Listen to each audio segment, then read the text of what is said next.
Vamos con el problema 4. Es un problema de trabajo. Dice, se desea trasladar un cajón por una superficie horizontal una distancia de 50 metros aplicando una fuerza de 60 newton con un ángulo de 35 grados respecto al horizontal. Básicamente sería una situación así, siempre dibujo de la situación.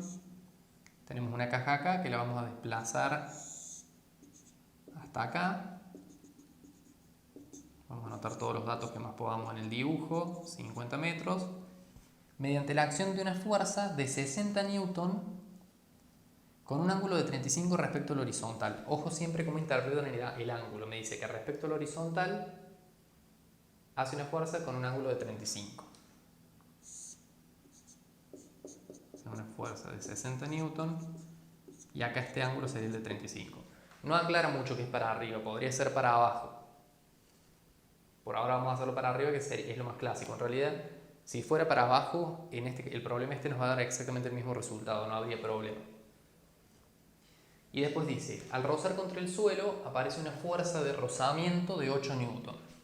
Recuerden que la fuerza de rozamiento siempre es una fuerza que es opuesta hacia donde se está moviendo, porque acá se está moviendo, o en el caso que no se esté moviendo es opuesta hacia donde se quisiera estar moviendo.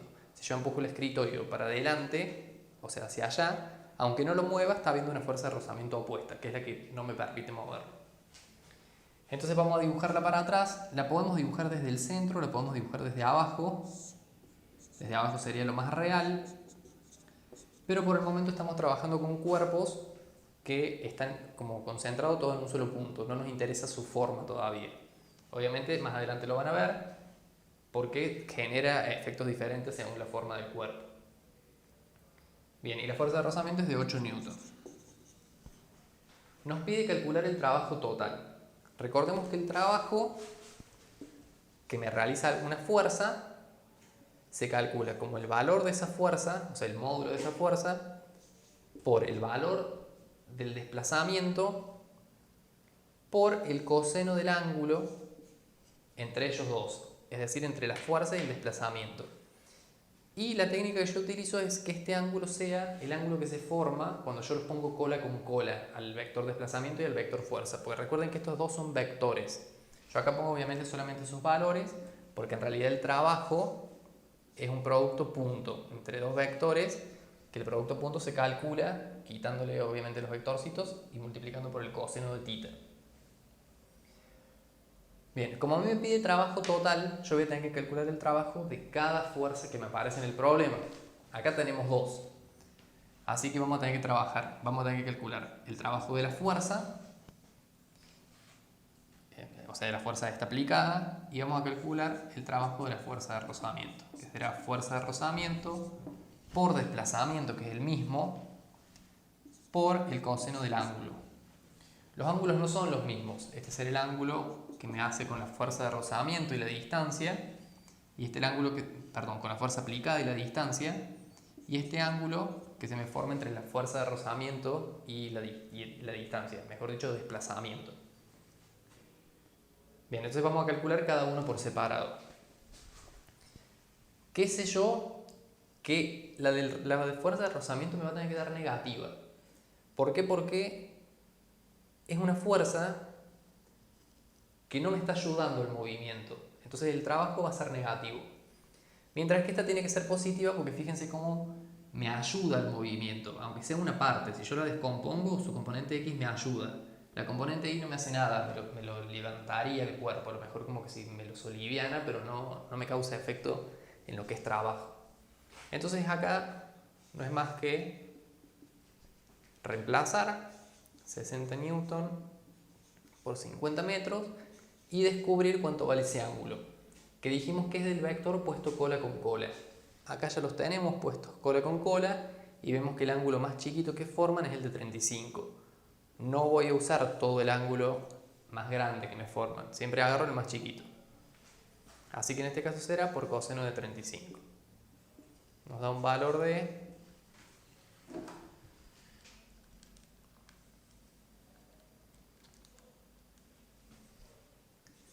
2457,46 joules, que es la unidad de trabajo porque es una forma de energía, una energía en tránsito.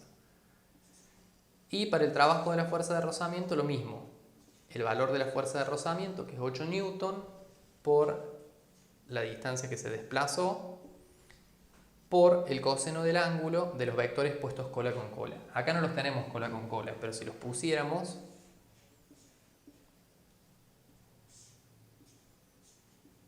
fíjense que el ángulo es un ángulo llano de 180.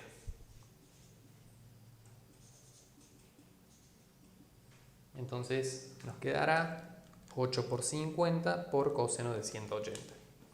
Nos queda un valor de menos 400 joules. Joules también es newton por metro, porque el coseno no tiene unidad.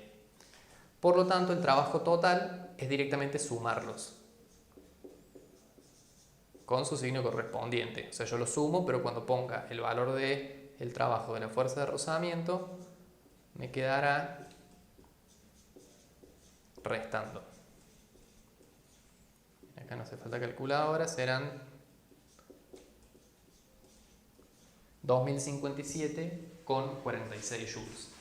Vamos con el problema 5. Este vuelve a ser un problema de unidades y se le agrega esto extra que les decía, que vamos a tener que hacer un cálculo más por lo que nos pide la situación problemática.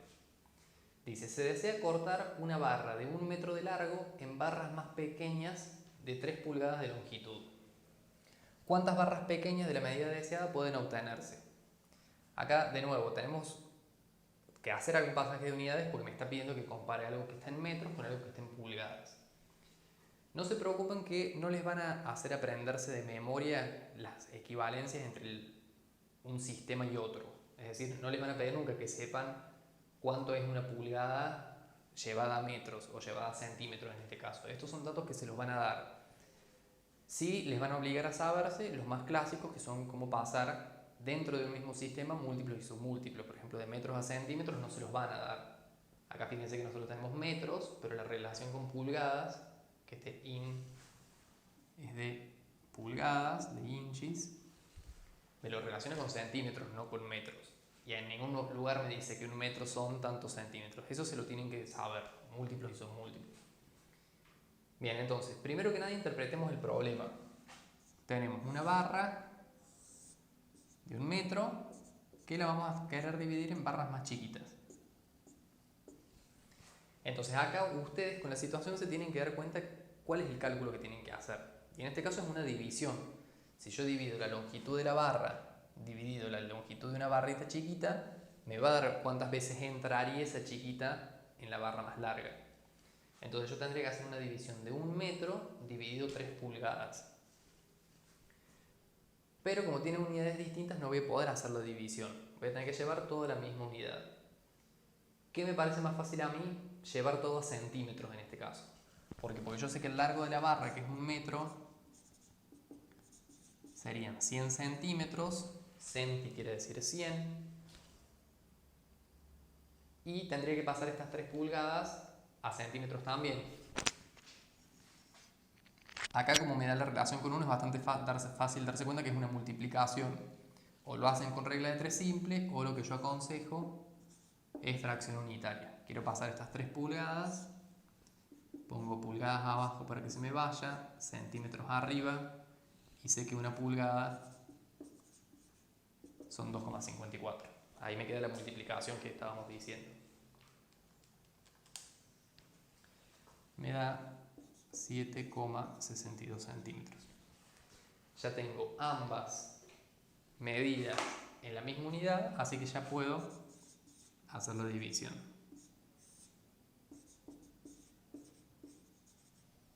Obviamente los centímetros se me van a ir, esto lo pueden imaginar como una fracción, se simplifica. Y me da 13,12. Esa será la cantidad de barras que me entran. Pero este problema en particular no me admite decimales como respuesta. Yo no puedo decir que obtengo 13 barras, 12. ¿Por qué? Porque lo que yo quiero obtener son barritas de esa longitud determinada. Entonces lo que me sobra no me sirve. Entonces yo digo que la respuesta es 13,12, medio que está mal. Porque ahora, si estuviéramos en una industria y necesitamos hacer eso, esto es material perdido. Y si yo lo considero, va a parecer que yo, después de cortar, no sé, 30, pude recuperar pedacitos para armar 2 más. Y esas 2 más completas no van a estar en ningún lugar como barritas de 3 pulgadas. Entonces la respuesta acá sería, puedo obtener 13, tendré un pequeño remanente que lo tendré que tirar, pero puedo obtener 13 barritas de la medida deseada, que serían las 3 pulgadas. Vamos con el problema 6. Dice, un avión vuela 4.000 kilómetros en línea recta hacia el norte, hacia su primera escala. Luego sale hacia su destino final recorriendo 3.000 kilómetros con un ángulo de 20 grados hacia el norte respecto al este. ¿Cuál es la posición del lugar de destino respecto al lugar de llegada? Bien, es muy parecido al que hicimos del ciclista, pero va a tener algo extra que lo hace un poquito más difícil. De nuevo, vamos a dibujar la situación. Como sé que va todo hacia arriba, dibujo solamente como los 2 cuadrantes de los y positivos. Y también dibujo un vector a continuación del otro, porque es lo que hace realmente el avión. Entonces, primero vuela 4.000 hacia arriba, hacia el norte sería, mejor dicho. Y ojo cómo se interpreta el segundo dato. Porque es muy común que den las instrucciones de hacia dónde, con esto de hacia tal dirección respecto a otra. Entonces, hacia el norte respecto al este, hace referencia a que vas a ir como para arriba, pero ahora no va a ir derecho para arriba, sino que va a ir con un ángulo que lo voy a medir respecto al este. Entonces, si el este está para allá, es hacia arriba, pero con un ángulo de 20 respecto al este. Entonces este será el desplazamiento 2, que es el que está valiendo 3.000. Y acá, a diferencia del ciclista, me está pidiendo cuál es la posición del lugar de destino respecto al lugar de llegada. No me pide el vector de vuelta, de acá hasta acá, sino que me pide esto. Desde acá, bueno, en línea recta me salió medio torcido, medio doblado, pero me está pidiendo ese vector, desde el origen hasta el final. Lo llama vector posición. A diferencia del ciclista, acá tenemos vectores de los que nos dan datos que no están sobre los ejes. En el del ciclista podíamos trabajar con un triángulo rectángulo porque al estar los dos sobre los ejes teníamos un ángulo de 90, pero acá no. ¿Cómo lo resolvemos? Fíjense que nosotros acá, analizando los vectores, vemos que por el método de la poligonal, que es poner vectores uno a continuación del otro, si yo sumo D1 más D2, me va a dar la posición, que es desde la cola del primero hasta la punta del último. Entonces, básicamente, yo voy a tener que sumar estos dos vectores. ¿Cómo sumo vectores? Teniéndolos escritos como componentes. Recuerden que los vectores los podemos tener escritos en sus coordenadas cartesianas, que sería componente X, componente Y, o los podemos tener escritos, como en este caso nos da los datos, como su módulo y su ángulo. Entonces, al tenerlo como su módulo y su ángulo, lo vamos a tener que justamente descomponer, que es llevarlo a componente X y componente Y. El vector de 1 no hace falta hacer ningún cálculo. ¿Por qué? Porque apuntan netamente para arriba. Entonces, componente Y, X digo, es 0. Componente Y es todo lo que recorre los 4.000 kilómetros positivos porque van hacia arriba. Para el desplazamiento 2 voy a tener que hacer cálculos, porque el desplazamiento 2, si yo lo descompusiera, tiene una partecita que me apunta hacia arriba y una partecita que me apunta hacia adelante. Ya viendo el dibujo, yo sé que las dos, X e Y, van a ser positivas. ¿Por qué? Porque las dos apuntan para adelante la X, para arriba la Y. ¿Pero cuánto valen? Descomponiendo. Entonces, de nuevo, tomo el ángulo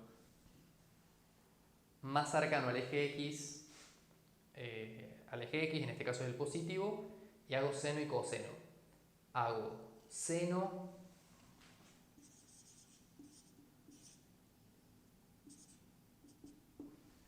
para el opuesto, que lo opuesto, a ver, vamos a marcar bien el triángulo, sería este, o sea que mide lo mismo que la componente y. Si utilizamos esta regla, siempre el seno va a ir con la componente y sobre la hipotenusa, que es nuestro D2. Y con coseno nos quedará la componente x. D2x sobre D2. Cateto adyacente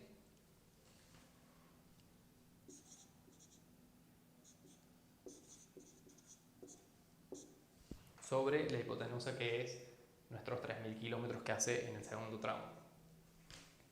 Como D2, acá sabemos que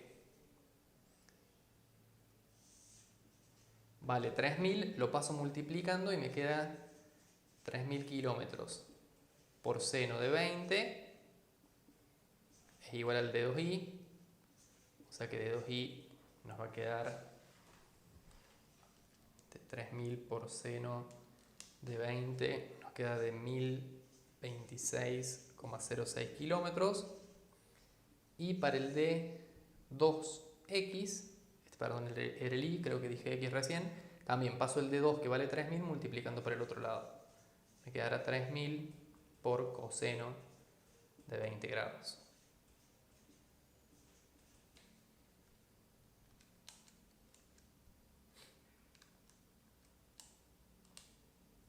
Nos queda de 2.819,08. Recuerden que siempre las componentes tienen que ser más chicas que el original, o sea que el que voy a descomponer. Las 12 que son positivas, así que acá las pongo positivas. Para el x entonces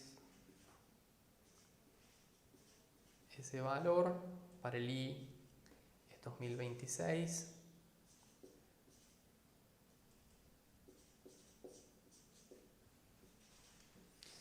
Y ahora directamente lo sumo. Sumar sí lo puedo hacer componente a componente. Mi vector posición tendrá 0 más 2819 para la componente x. O sea, sumo las componentes x de cada uno, que es fácil de ver también acá, porque fíjense que si nosotros hacemos una descomposición del vector p, fíjense que el px, que sería este que está acá, el único que me aporta es el D2x, porque el D1 no se mueve para los costados. Y cuando queramos sumar los y, el vector p descompuesto para el y será todo esto, que fíjense que queda claro que es la suma de D1 completo más el D2i. Entonces, bueno, acá hacemos la suma, nos quedarían 5.026,06 kilómetros. Entonces ahí tenemos el vector posición. Puede ser que el vector posición lo querramos en coordenadas, o sea, acá lo tenemos en coordenadas cartesianas. ¿Cuánto vale el x? ¿Cuánto vale el y? Es decir, nosotros acá tenemos ya el vector p, pero no conocemos el vector p en sí mismo. O sea, si bien esto es el vector p, no sabemos cuánto vale el módulo ni el ángulo. Lo único que sabemos es cuánto vale este y cuánto vale este otro. Entonces acá de nuevo trabajamos con Pitágoras porque se nos forma un triángulo rectángulo nuevamente. Hipotenusa, cateto, cateto. Este cateto será PI, este cateto será PX. El ángulo que necesitamos es ese. Entonces, para sacar cuánto vale la hipotenusa, que es el módulo de P, será Pitágoras, la raíz cuadrada de las componentes al cuadrado,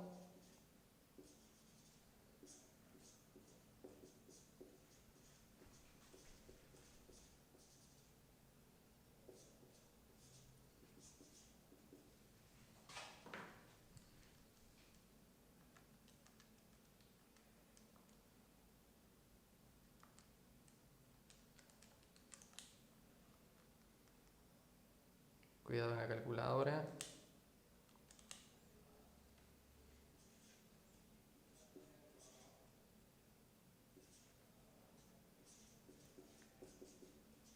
me da 5.762,68.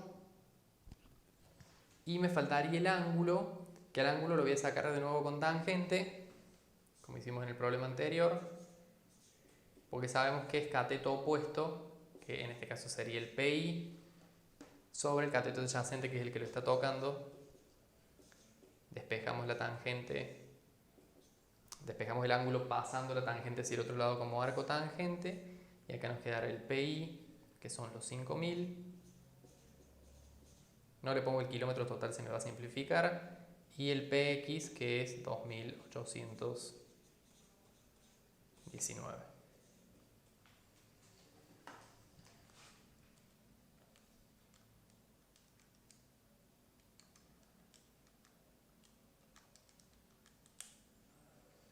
Me dio un ángulo de 60,71.